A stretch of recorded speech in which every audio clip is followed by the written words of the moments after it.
KBS 시간입니다. 오늘은 이제 설교, 우리가 이제 지금 계속해서 이제 예배에 관한 부분을 살펴보고 있어요. 지난주는 이제 우리가 어떻게 종교개혁자들의 예배를 우리 예배로 가지고 올 수 있을까에 대해서 고민해 봤다면, 오늘은 이 설교에 대해서 우리가 함께 고민을 해보기를 원합니다. 자, 설교를 지금까지는 설교에 관해서 이야기하면은 대체적으로 설교자 중심으로 이야기했어요. 그러니까 설교자가 어떻게 설교를 준비할 것인가, 어떤 설교를 할 것인가, 여기에 대해서만 많이 이야기됐는데요. 오늘은 이제 여러분의 입장에서, 청중의 입장에서 어떻게 우리가 설교를 잘 들을 수 있을까에 대해서 한번 고민을 해보려고 합니다. 그렇죠? 자, 첫 번째. 그러면 이제 설교가 뭐냐에 대해서 우리가 먼저 한번 살펴봐야 됩니다. 첫 번째. 설교는 이렇게 이야기할 수 있을 것 같아요. 설교자를 통해서 하나님께서 하시는 말씀이다. 여기서 그러니까 주체는 누구예요? 설교의 주체는 누구요? 설교의 주체는 하나님께서 하시는 말씀이라는 게 중요한 거죠. 그렇죠? 하나님께서 하시는데 누구를 통해서 하느냐? 누구를 도구로 써서 하느냐? 바로 이 설교자를 도구로 써서 하나님께서 하시는 행위이다라는 것을 우리가 염두에 둬야 됩니다. 그래서 기본적으로 우리가 설교를 들을 때는 설교자가 말하지만 하나님께서 하시는 말씀이다라고 받아들일 필요가 있겠죠. 자, 두 번째. 그래서 설교라는 것은 근본적으로 사람의 일이 아니라 하나님의 일이라는 거예요.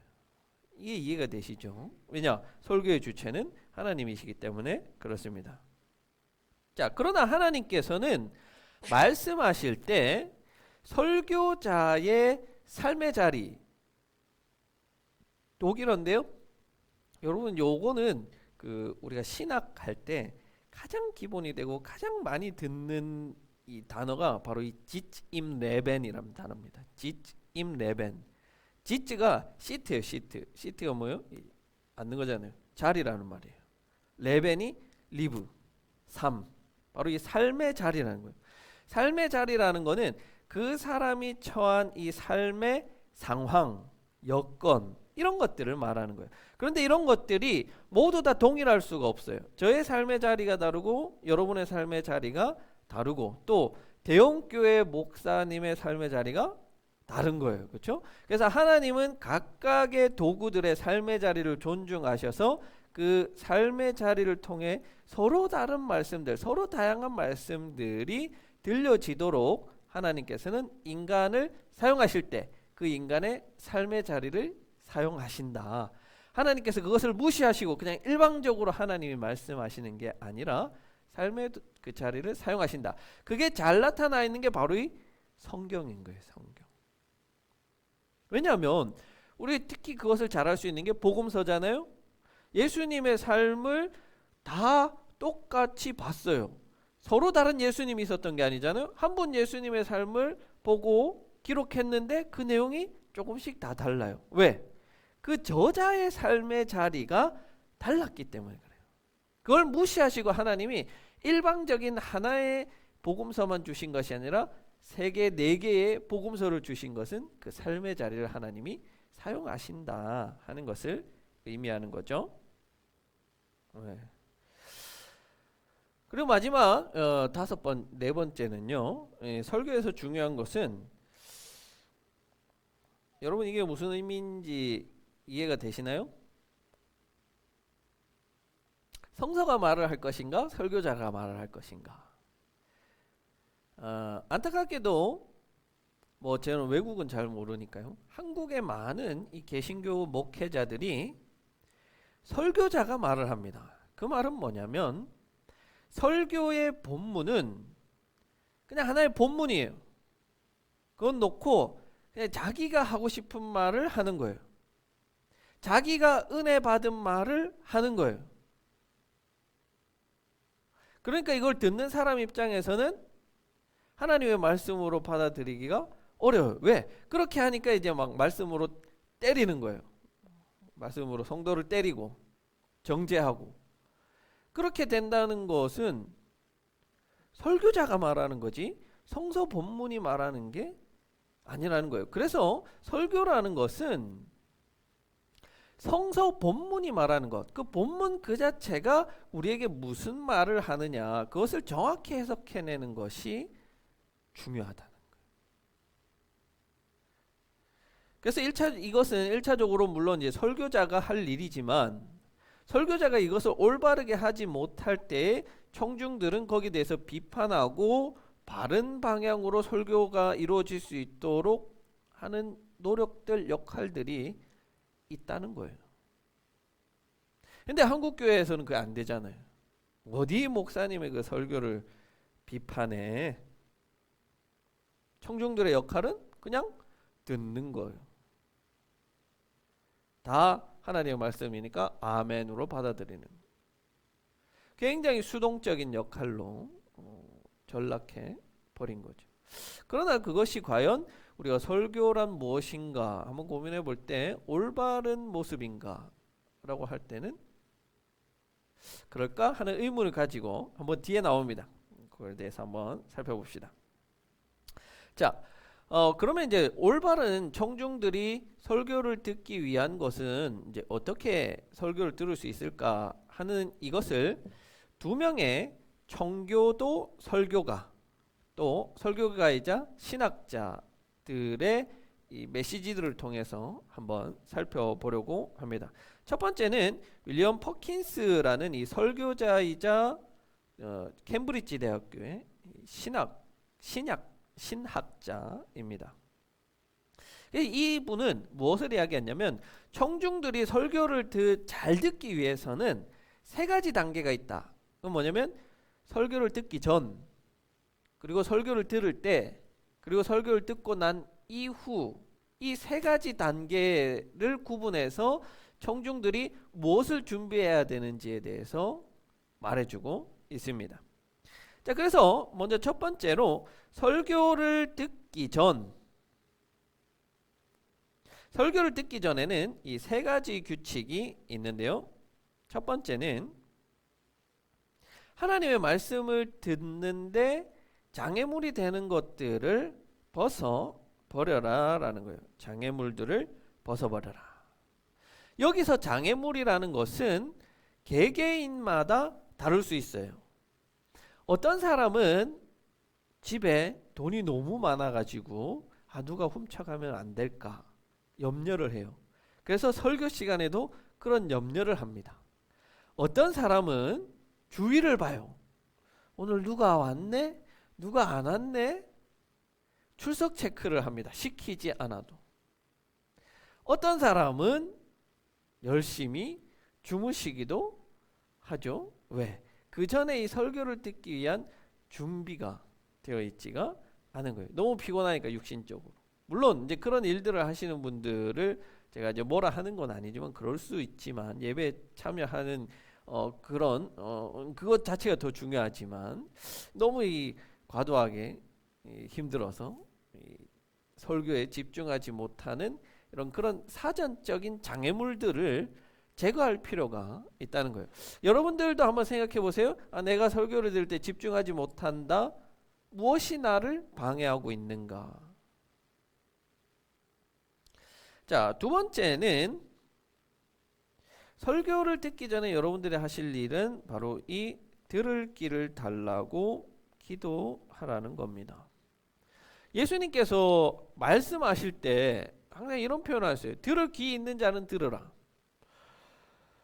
여러분, 예수님께서 말씀하시는데 하나님이 직접 말씀하시는데도 불구하고 그걸 못 듣는 사람들이 있다는 거예요. 예수님 시대에도 그렇잖아요. 부자 청년이 와서 예수님의 말씀을 들었지만 거부하고 돌아갑니다. 안 들은 거예요. 오늘날 이 설교의 자리, 설교자의 자리에 예수님이 직접 섰다고 하더라도 들을 귀가 없는 사람들은 못 듣는 거예요. 그러니까 설교자가 아무리 좋은 설교를 준비한다고 해도 청중들이 들을 귀가 없으면은 들을 수가 없다는 겁니다. 그렇기 때문에 설교자들도 잘 준비해야 되지만 청중들도 하나님께 들을 귀를 주십시오. 하나님의 말씀을 제가 잘 들을 수 있도록 도와주십시오 하는 기도가 반드시 필요하다는 겁니다. 세 번째는 청중은 자신을 하나님 앞에, 그러니까 설교 전에 하나님 앞에 두라는 거예요. 하나님 앞에 둔다는 건 여러분, 우리가 이 예배의 자리, 설교의 자리는 사람들만 보여요. 그러나 분명한 것은 이 자리를 주관하시고 인도하시는 분은 하나님이시라는 거예요. 그래서 구약의 사람들이 제사를 드리러 하나님 앞에 섰을 때는 정말 그 무섭고 두려워하는 마음으로 벌벌 떨면서 하나님 앞에 섰는 거예요. 근데 오늘날 우리는 그런 게 없단 말이에요. 하나님 앞에 선다는 생각으로 설교의 자리, 예배의 자리에 오지 않는다는 거예요. 그렇기 때문에 이 설교에 대한 어떤 사모함, 또 혹은 간절함, 두려움으로 받음, 이런 것들이 상당히 많이 사라졌다. 그래서 또 뭐 물론 이제 오늘날 설교의 홍수 시대라고 해서 설교가 범람하는 것도 맞지만요. 그것과 더불어서 청중들이 예전만큼 이 설교를 정말 하나님 앞에 선 마음으로, 두려워하는 마음으로 듣지 않는다 하는 것이 설교를 잘 듣는데 방해하는 이 세 가지 요소가 될 수 있다는 겁니다. 그래서 여러분들은 설교 전에 이런 것들을 하시면 좋다. 자, 두 번째는 설교를 듣는 중에 마음 자세는 어떠해야 하느냐면 두 가지입니다. 하나는 분별력을 가지고 설교를 들으라는 겁니다. 사도행전 17장 11절에 어디 지역 사람이 나오죠?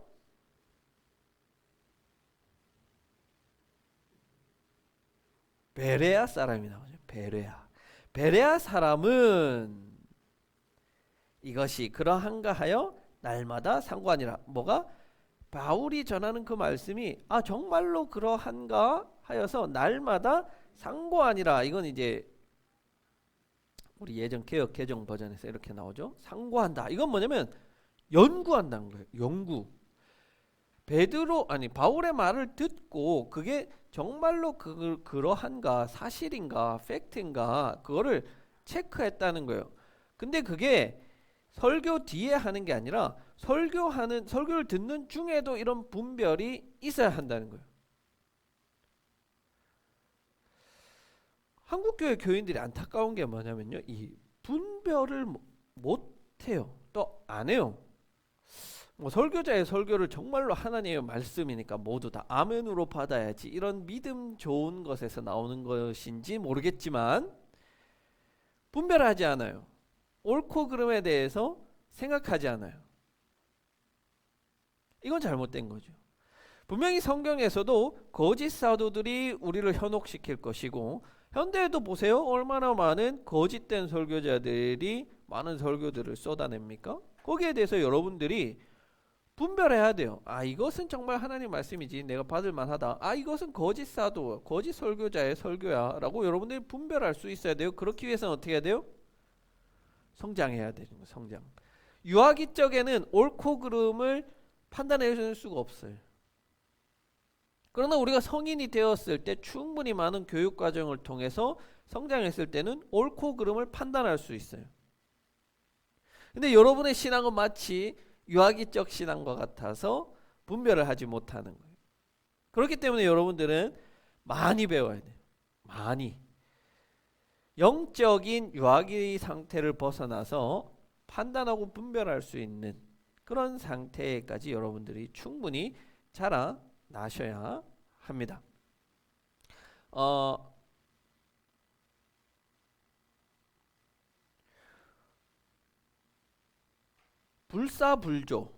불사불조라는 말이죠.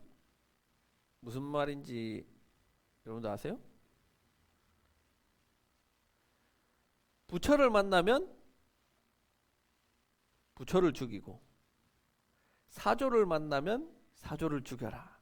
사조는 여기서 스승이에요. 이 불교에서 말하는 용어인데요. 여러분, 불자가 부처를 만나면 부처를 죽이래요. 스승을 만나면 스승을 죽이래요. 이게 무슨 말일까요? 부처의 말을 판단해낼 수가 있어야 된다. 스승의 말을 자기의 주관을 가지고 판단할 수가 있어야 한단 말이에요. 그러니까 여러분들도 각각의 그런 주관적인 어떤 이 신학적 체계를 세우셔가지고 설교자의 설교나 성경 공부나 이런 것들을 주관적으로 판단하시고 분별할 수가 있어야 한다는 말이에요. 아, 우리 목사님은 뭐 다 옳지가 어디 있어요? 저도 틀린 것을 말할 수 있죠. 그렇기 때문에 여러분들은 그런 분별 판단을 하기 위한 어떤 주관적인 신앙 체계를 갖추는 것이 굉장히 중요하다는 것을 말씀드리고요. 두 번째는 설교가 마음밭에 뿌리 내릴 수 있도록 여러분들이 노력하셔야 돼요. 예수님께서 이 씨 뿌리는 비유를 하실 때 이 마음밭이 중요하다는 것을 말씀하셨죠. 그래서 여러분들이 이 마음밭을 잘 평소에 준비해 놓을 필요가 있다는 거죠. 부드러운 밭, 씨앗이 잘 싹이 틀 수 있는 밭으로. 여러분 마음이 강팍할 때가 있죠? 그때 설교를 들으면 설교도 안 들어와요. 이렇게 준비된 부드러운 밭으로 여러분의 마음을 준비하셔야 돼요. 자, 세 번째. 말씀을 듣고 난 이후에는 여러분들이 이제 5가지를 하셔야 합니다. 자, 첫 번째는 마음에 간직하여서 삶으로 실천하고요. 두 번째는 기도로 다시 묵상을 하시고요. 세 번째는 삶 속에서 말씀하시는 그 하나님의 말씀을 경험하셔야 되고요. 네 번째는 자신이 말씀 속에 거하는지를 항상 시험하고 점검해야 되고요. 다섯 번째는 말씀에 순종하기 위해서 노력을 하셔야 합니다. 자, 한번 보시면요. 마음에 간직하여 삶으로 실천. 이게 어려워요. 왜 어렵냐? 마음에 이 말씀을 간직해야 되는데 우리는 교회 문방만 나가면 잊어버려요. 다 잊어버려요. 그래서 여러분들이 이 설교 노트를 가지고 있는 것도 좋고요. 또 하나는 요즘 좋잖아요. 뭐 좋아요? 유튜브에 다 올려드려요. 다 올려드려요. 최소한 말씀에 대한 사모함이 있다면 일주일에 한 번 정도는 다시 들어보시고 좀 여유 있게 들어보셔서 그 설교의 정확한 의미, 내용들을 전체 다 여러분들이 흡수할 수 있으면 좋겠습니다. 이 시간은 반복해서 제가 말씀을 드리지 못하기 때문에 설교자들이 이게 무슨 말인지 잘 모르겠다 하면 그냥 넘어가 버려요. 그러나 이제 그런 매체들을 사용하면 여러분들이 할 수 있겠죠. 자, 두 번째는 기도로 삶 속에서 다시 한번 묵상해 보실 필요가 있다는 거죠. 세 번째는 이게 저는 중요하다고 생각해요. 말씀을 들었어요. 그런데 이 말씀을 삶 속에서 경험하게 되면 잊어버릴 수가 없어요. 제가 설교 중에서 몇 번 그 예화로 말씀드렸는데요. 그러니까 예화로 말씀드리는 건 뭐냐면 그 하나님의 말씀을 제가 삶 속에서 경험을 한 거예요. 그러니까 그것을 자신 있게 여러분들에게 말씀드릴 수 있는 거죠. 여러분들도 마찬가지예요. 어떤 그런 특정한 상황이 되었을 때 그 말씀이 탁 떠오르는 거예요. 맞아. 하나님 이렇게 안 하셨지. 그렇게 경험하게 되면 그 말씀이 전적으로 내게 되는 거예요. 반드시 경험하셔야 되고, 네 번째, 자신이 말씀 속에 거하는지 항상 시험하고 점검해 보세요. 한 수요일쯤 되면 말씀이 이제 완전히 잊혀져 버리니까 우리는 수요 예배가 없으니까 대신 말씀 한번 들어보시고 내가 이번 주 이 말씀대로 살았나 한번 점검해 보시고요. 다섯 번째는 그 말씀에 우리가 최대한 순종하기 위한 노력을 하실 필요가 있다. 자, 두 번째 사람은 누구냐면요. 리차드 십스라는 사람의 이름이 조금 그런데요. 십스라는 분인데요. 이분도 이제 청교도 설교가입니다. 자, 이분은 설교 청취에 방해되는 것들을 제거해야 된다. 이거에 좀 중점을 두면서 말씀하셨던 분인데요. 설교 청취를 방해하는 것에는 뭐가 있냐면 인간의 부패와 사탄의 방해가 있다는 거예요. 인간의 부패는 뭐냐면 어떤 육신적인 생각, 또 육신적인 어떤 연약함, 이런 것들 때문에 우리가 설교를 제대로 듣지 못하고, 사탄이 방해를 해요. 어떤 방해를 하느냐? 설교를 들을 수 있도록 그 자리까지는 내버려둬요. 그런데 그 설교를 듣고 난 이후 혹은 들을 때 제대로 못 듣게 하는 거예요. 들어도 뭔 말인지 모르게. 듣기는 들었지만 사탄이 와가지고 그 뿌려진 씨앗을 빼가지고 가는 거예요. 전혀 그것과 상관없는 삶을 살도록 하는 게 사탄의 방해이다. 그것을 이겨낼 필요가 있다. 제거할 필요가 있다는 거예요. 그럼 어떻게 설교를 이런 방해에도 불구하고 잘 들을 수 있을까? 네 가지 이야기했어요. 자, 첫 번째는 마음의 문제죠.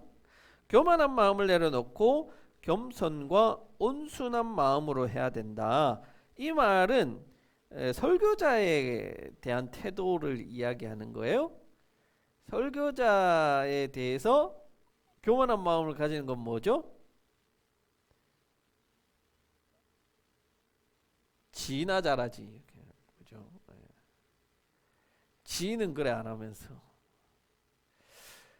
저도 뭐 설교를 많이 들었기 때문에 이런 뭐 태도를 지니기가 쉽습니다. 그렇죠? 그렇지 않아요? 우리가 목회자와 설교자와 항상 좀 가까이 있으니까 설교자의 그런 삶의 태도들을 충분히 알고 있기 때문에, 아이고 저는 그렇게 안 살면서 뭐 우리 보고는 그렇게 하락하네 는 태도는 우리의 설교를 듣는 것을 방해하는 겁니다. 여러분 보세요. 설교라는 거, 하나님이 말씀하시는 것은 사탄을 통해서도 우리에게 말씀하세요. 죄인을 통해서, 악인을 통해서도 우리에게 말씀하시는 거예요. 그 속에서 하나님의 말씀을 발견하면 하나님 말씀인 거예요. 그런데 단순히 그것을 설교하는 설교자의 삶이 옳지 않다고 해서 저건 뭐 하나도 쓸 거 없어, 들을 필요 없어, 이게 아닌 거죠. 우리가 반면교사라는 말이 있잖아요. 그런 저 양반은 저렇게 말하면서도 실천하지 않네. 그렇지만 나는 저런 말씀은 내가 실천해 봐야지. 저런 모습으로 살지 않아야지. 반면교사가 충분히 될 수가 있는 거죠. 그래서 여러분들이 좀 이 교만한 마음보다는 겸손하고 온순한 마음으로 설교를 듣기 바라고요. 두 번째는 성령의 도움을 반드시 강구해야 됩니다. 그것은 제가 누누이 강조하지만요, 말씀하시는 분이 성령님이시고 그것을 듣게 하시는 분이 성령님이세요. 그렇다면 저자 직강이다. 설교자가 성령으로 말하게 한다. 그것은 바로 성령님이 직접 말씀하시는 거. 그러면 나를 듣게 하시는 것도 성령님이면 통하잖아요. 완전히 이해할 수가 있어요. 그래서 반드시 이 성령으로 말미암아서 설교하고 성령으로 말미암아서 우리가 들을 수 있는 이 태도가 올바로 설교를 들을 수 있게 합니다. 세 번째, 말씀에 대한 경외심 그리고 진리에 대한 순종으로 수용하라. 앞에서 이야기했죠. 그리고 네 번째는 설교를 묵상하는 이 습관을 가져라. 이것도 앞에서 말씀을 드렸습니다. 자, 마지막 세 번째는 뭐냐면요, 이 말씀 봉사자, 설교자에 대한 우리가 그러면 청중들은 어떠한 태도를 좀 가지는 것이 좋을까? 리차드 십스는 먼저 첫 번째로 그리스도의 진리를 가르치는 그리스도의 사역자로 여겨라 라고 이야기합니다. 이 말은요, 여러분, 이 설교라는 게 굉장히 다차원적이에요. 그게 뭐냐면 설교는 1차적으로는 수평적 관계에서 일어나는 거죠. 인간이 인간에게 하는 거예요. 그렇죠? 수평적 관계에서 일어나는 거예요. 제가 말하잖아요. 그러나 이것은 한편으로는 수직적 관계인 거예요. 하나님께서 여러분에게 저를 통해서 말씀하시기 때문에 수직적인 이 사건이 일어나는 거예요. 그래서 이 수평과 수직이 교차하는 이 사건이 바로 설교의 사건이라는 거예요. 그래서 이 설교자를 1차적으로는 그리스도의 진리를 가르치는 그리스도의 사역자다라는 그런 마인드를 가질 필요는 있습니다. 2차적으로 그 사람의 인성이나 성품에 관한 것은 2차적인 문제지 1차적으로는 우리 하나님께서 세우신 사역자들을 이렇게 좀 바라볼 필요가 있다는 거죠. 두 번째로는 말씀 봉사자를 그리스도의 권위를 가진 대리인으로 여겨라. 그러니까 예수님이 여기서 말씀하신다라고 여러분 한번 생각을 하고 설교를 들으시라는 거죠. 예수님이라고 생각을 하고. 되겠죠? 자, 세 번째, 말씀 봉사자를 위해서 기도해라. 이게 가장 중요한 게 아닐까요? 말씀 봉사자, 그러니까 말씀 사역자가 말씀대로 살지 않는다면 야, 우리 목사님은 말만 이렇게 지적하기보다는 하나님 우리 목사님이 전하는 말씀대로 살 수 있도록 도와주세요. 기도하는 거. 우리 목사님은 말씀이 너무 약한데 보다는 하나님 우리 목사님에게 지혜를 주셔서 좋은 말씀, 잘 알아들을 수 있는 말씀으로 전할 수 있게 해주세요. 이런 태도를 가지면 어떤 말씀이 은혜가 안 되겠어요? 어떤 말씀이 우리에게 들어오지 않는 말씀이 있겠어요? 그렇죠? 우리는 반드시 이건 말씀 봉사자, 그러니까 말씀 사역자만을 향한 태도가 아니라 우리가 만나는 모든 사람들을 향한 태도가 이런 태도가 돼야겠죠. 우리가 좋은 사람만 좋아하는 것은 예수님 말씀하셨어요. 그건 세상 사람도 한다. 우리가 좋아하지 않는 원수를 위해서도 기도할 수 있는 이런 태도가 바로 우리 그리스도인들의 삶의 태도이기도 하고요. 말씀 봉사자를 향한 우리의 태도이면 좋겠습니다. 자, 그러면 이제 오늘날 우리가 설교를 들을 때 여러분들은 어떻게 하면 좀 더 좋은 설교를 들을 수 있을까? 먼저 첫 번째는 물론 이 청중들은 이 설교에 대한 다양하고 심층적인 이해를 할 수 있어야 됩니다. 이해를 할 수 있는다는 것은 앞서 말씀드렸다시피 충분히 알아야 한다. 교회를 처음 온 사람들이 설교를 들으면 몇 프로나 이해를 할까요?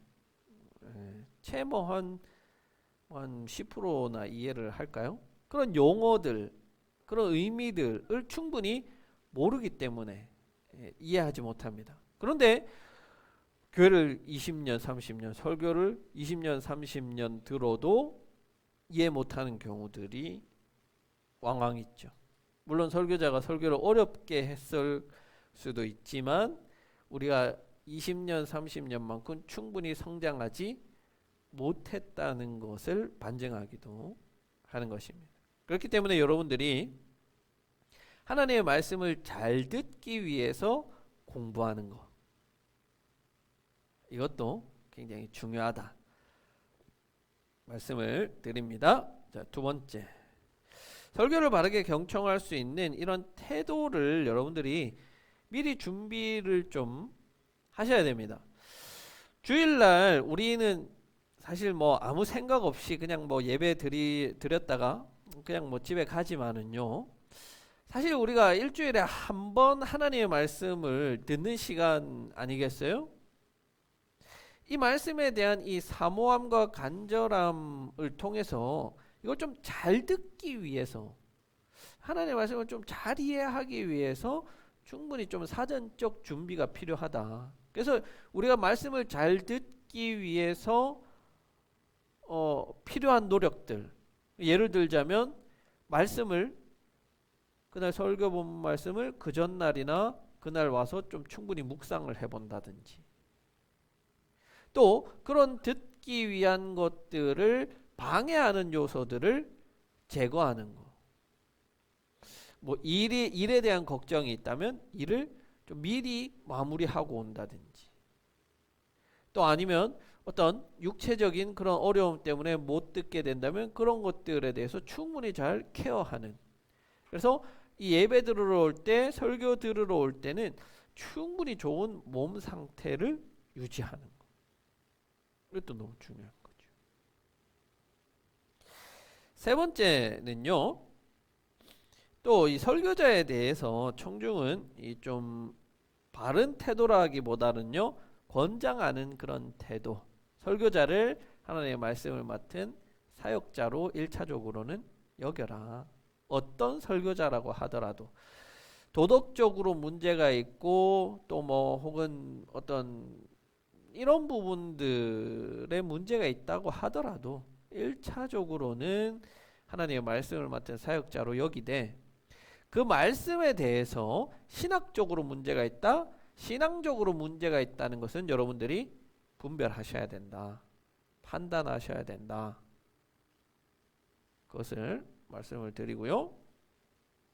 네 번째, 설교 청취를 방해하는 것들을 여러분들이 제거하실 필요가 있습니다. 다만 이 부분은 이제 우리가 조금 고민해 볼 수 있는 문제들이 뭐가 있냐면요.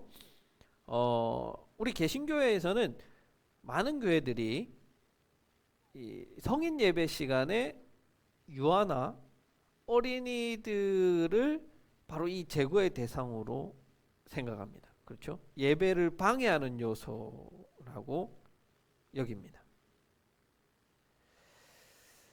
여기에 대해서 좀 고민해 볼 필요가 있는 거죠. 그러니까 과연 이 아이들이, 어린이들이, 아기들이 예배에 방해되는 요소인가?